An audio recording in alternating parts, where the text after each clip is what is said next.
A warning, the following is going to contain some spoilers, so if you haven't played the game or you don't know what's going on, please don't watch this video as I don't want to ruin anything for you. But if you wish to know more, please continue on.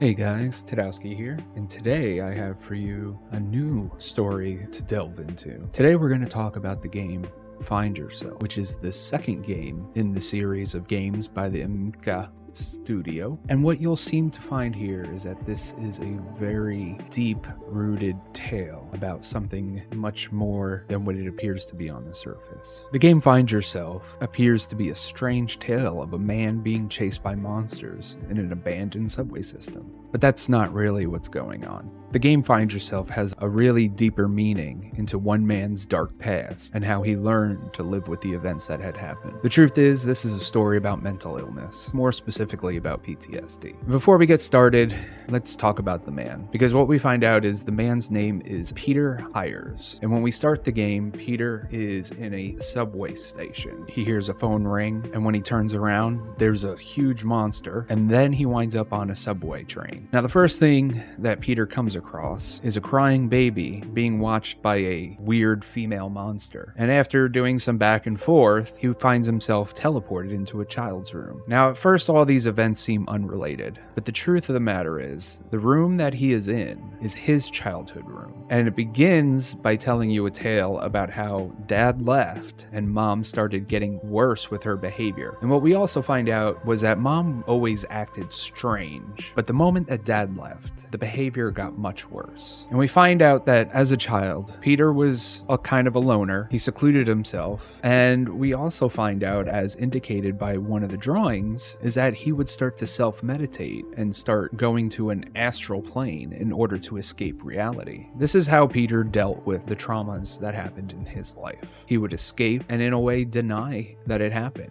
And the reason we know he went to a quote-unquote astral plane is because in the drawing, it showed himself flying up above, but still being able to see himself. And then after this childhood room, we find ourselves in the basement, and we find that Peter's mom got mad at him for whatever reason and locked him in the basement. But we also know that this isn't the first time it's happened, nor would it probably be the last. And after walking around, we do some time traveling to find a safe room. Now, what this is saying is that Peter would get locked in this basement so often that he eventually just made himself a hidden room that he could hide in and feel safe. And in this room, he would do whatever kids do. He would draw, take a nap, whatever he wanted to do.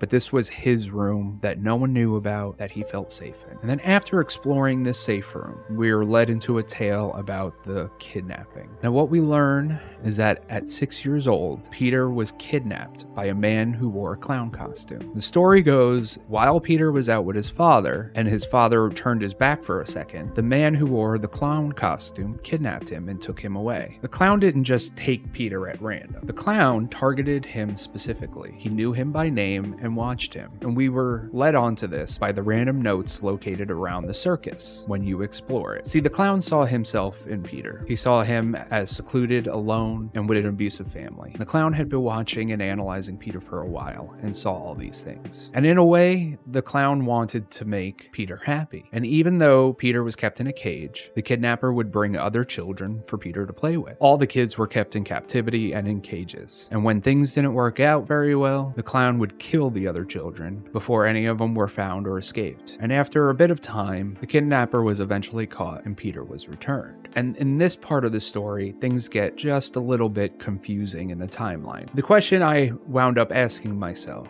here was, Dad gone before the kidnapping and Peter was visiting him? Or did the kidnapping happen before the split and the kidnapping was the cause of the divorce between his mom and dad? Now, for me, I personally believe that the kidnapping was the event that caused the divorce. That mom got so mad with dad and that her behavior started getting worse to where dad just left and he just disappeared. But whatever the case is, whether the kidnapping happened before or after the divorce, one thing is clear. Peter was blamed for his father leaving and mom's unhappiness was taken out on him. Now, eventually, Peter got tired of being abused, and he decided to save himself. And at this point of the story, reality really splits from fantasy. The way the tale goes from here on out is Peter plots a way to get rid of his mother, and when he goes to get some of the supplies he needs, he goes into his mother's room and he sees a dead body under his mother's bed. He also finds a picture frame of two people he doesn't recognize and a newspaper article about two maniacs escaping a mental hospital that pose as a normal married couple. But putting that aside for now, he sets up a tripwire at the top of the stairs for his mother to trip over and fall down them. When she does this, Peter realizes he has successfully killed his mother and ended his abuse. As the child does, he didn't know what to do, so he hides her body in his safe spot in the basement. After this happens, Peter spends time in and out of orphanages and grows up the rest of his life. As he gets older, he never faces his past. He always feels guilty. He lives his life in misery, and his post-traumatic stress disorder takes over his life. It is implied that he goes in and out of therapists in order to face his past, but the truth is he never actually faces his past. Until this therapist. This therapist encourages him to face his past and helps him by leading Peter to go to his astral plane in order to face his past. And Peter implies that he always avoided going back to the astral plane because he knew that's where his past lived and he never wanted to go back there. But finally, Peter attempts to come to terms with his past. Peter says at the end of the game, he feels he did find out the truth and finally accepts the past. He says while he feels guilty about killing his mother, he comes to the conclusion that it wasn't really his mother that he killed. He starts to believe that the person he actually killed and the body that he found under the bed were the two maniacs that escaped, and that they actually killed his real parents a long time ago, and he was forced to live with them, which would explain the abuse and the weird behavior and all the other things that went with it. After spouting out all this information, the therapist finally says, "I don't think so." And you can see a demon shadow on the wall. What this indicates is that Peter is still living in denial. And even though he may feel better about the abuse and his demons, he hasn't truly faced them or accepted them. And this is evident with the demon shadow on the wall in front of the therapist. And I'll explain that in a second. So this brings us back to the beginning of the game, so we can answer a couple of questions and fill in some of the gaps, which will bring it all together. First, if this is Peter's past, why are all the characters in the game portrayed the way they are, as monstrous or evil? Peter saw them as monsters as a child, and that stuck with him. The clown had a demonic look because that's how he saw him, and the female, who is supposed to be his mother, he always saw her as a monster because she was evil and abused him. Now, the devil shadow that we see constantly throughout the game on the walls and under the bed are Peter's demons that are always lurking from the shadows because he never faced them. And the most important monster is the one we see at the beginning of the game.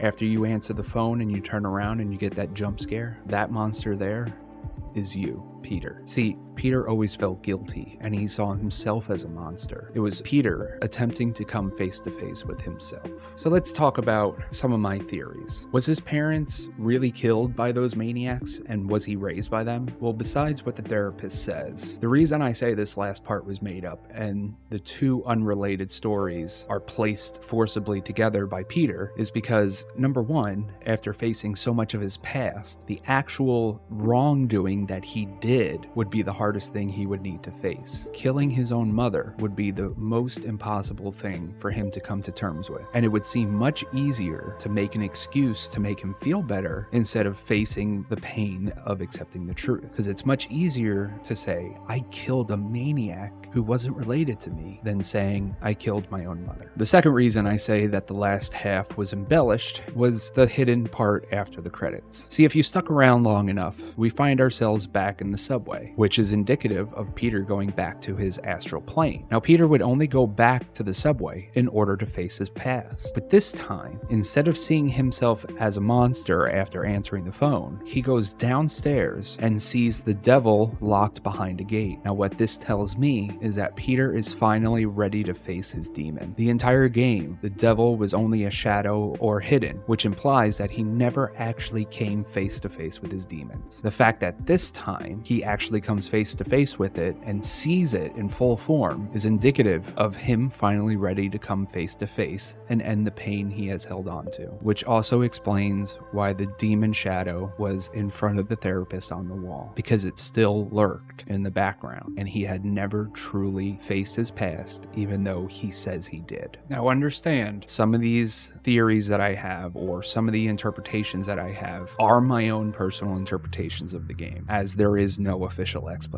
So tell me, what did you think of the game? Did you realize that there was such a deep meaning to the game? Was there anything that you noted that would be a little different of an interpretation? If so, leave the information in the comments below. I appreciate all of you. I hope you enjoyed this, and be safe out there.